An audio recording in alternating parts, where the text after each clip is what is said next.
आज हम आपके लिए लेकर आए हैं उर्वशी अप्सरा के पूर्व जन्म की कहानी। इस वीडियो को ध्यान से देखें और अपने दोस्तों के साथ आप इसे शेयर भी कर सकते हैं। प्राचीन काल में कश्मीर देश में देवव्रत नाम एक द्विज थे। उनके सुंदर रूप वाली एक कन्या थी जो मालिनी के नाम से प्रसिद्ध थी। द्विज ने उस कन्या को विवाह योग समझकर उसकी शादी एक सुंदर बुद्धिमान द्विज के साथ कर दी।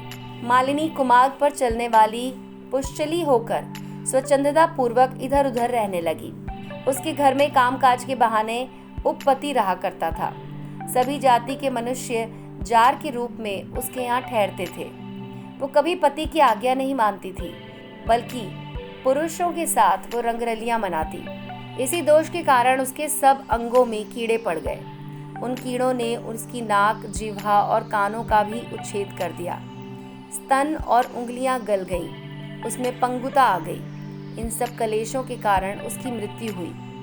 उसके बाद सौवीर देश में पद्मबंधु नामक द्विज के घर में अनेक दुखों से घिरी एक कुतिया हुई।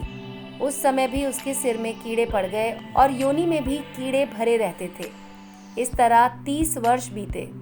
एक दिन पद्मबंधु का पुत्र गंगा में स्नान करके पवित्र होकर भीगे वस्त्रों से घर आया। उसने तुलसी की वेदी के पास जाकर अपने पैर धोए। देव योग से वो कुतिया वेदी के नीचे सोई थी। सूर्योदय से पहले का समय था। ब्राह्मण कुमार के चरणों के पानी से वो नहा गई और उसके सारे पाप नष्ट हो गए। कुतिया को अपने पूर्व जन्म के दुराचरण याद आ गए और वो सब बातें उसने ब्राह्मण कुमार को सुनाई। तब ब्राह्मण कुमार ने कहा कि पति का अपराध करने वाली स्त्री सैकड़ों बार, अरबों बार कीड़े की योनि में जन्म लेती है। ये सुनकर कुतिया बोली कि दीन वत्सल, मैं आपके दरवाजे पर रहने वाली कुतिया हूँ, मुझ दीना के प्रति दया करे।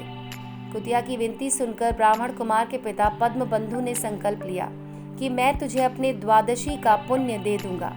ब्राह्मण के इतना कहते ही कुतिया ने सहसा अपने प्राचीन शरीर को त्याग दिया और स्वर्गलोक को चली गई। वहां महान सुखों का उपभोग करके इस पृथ्वी पर भगवान नर नारायण के अंश से वही कुतिया उर्वशी नाम से प्रकट हुई।